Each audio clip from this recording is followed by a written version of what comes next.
another Generic Gourmet. I'm Rebecca Thorpe. Today we're having our very first guest chef, my friend and housemate Paul Montgomery. Paul is going to cook us some very lovely microwave scones. So Paul, it's over to you. Thank you. Alright, now this recipe is for the stupid people out there. What you need for this recipe is a spoon, a knife,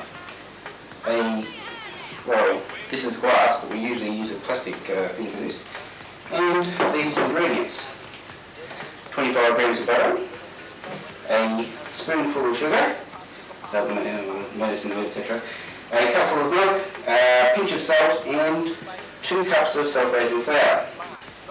Now the direct amounts of each ingredient are to your own personal taste. I personally like a little bit more flour, but if you have too much flour, the scones will eventually take a bit too long to cook. And conversely, if you have too much milk, they'll start getting a little pasty. Now, we're having milk.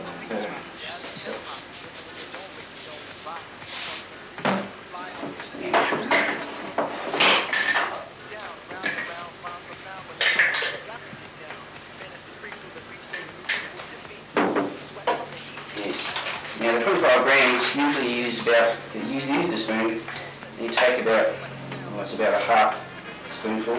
This is very rough, of course, and you get about 1 1/2 of these spoonfuls. That's about right. And what you're supposed to do is break these up into little balls, and then rub them into the flour with all the other ingredients. What's that?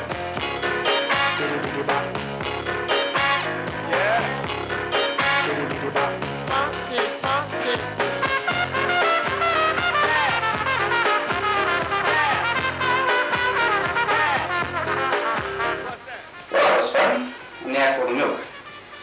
Now it's not a total full cup of milk, it's about a 3/4 size cup of milk. And this is gradually stirred in with the knife. So.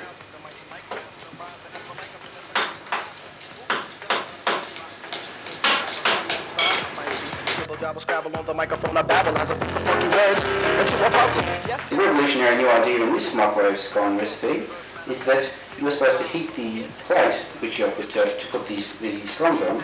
This plate is to be heated before you put the scones on them. And this plate is to be heated for 8 minutes on high, depending of course on the strength of your microwave. And it should be nicely toasted while we do other things. While the plate is cooking, we're supposed to make the actual scones. Now, onto a flour board, we turn the dough and round it into some sort of circular fashion. This is the fun bit. Now, you can use a scone cutter at this point, but I prefer you just use the knife again. Just cut it 8 ways.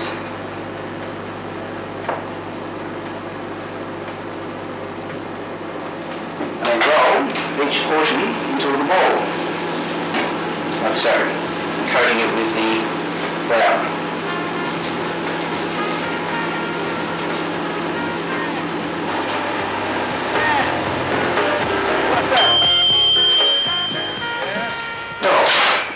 That should be nice and toasted now. And the second last thing we should do is put the scones neatly around the edge of the plate, saving a big one for the middle.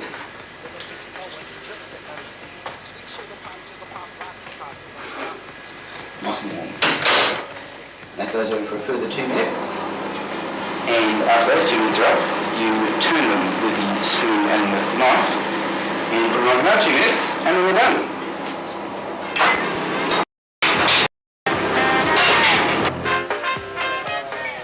Et voila!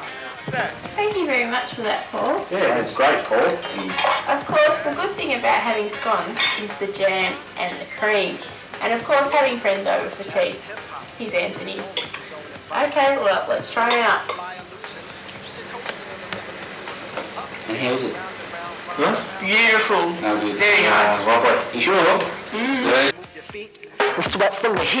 Back to the fact, I'm the Mac, and I know that. The way I keep the rhyme, so before we go through it. Flowing steady, flowing, growing, showing sights and sound. Caught in the groove, and the taste I'm found. Many check the tour upon the rhymes they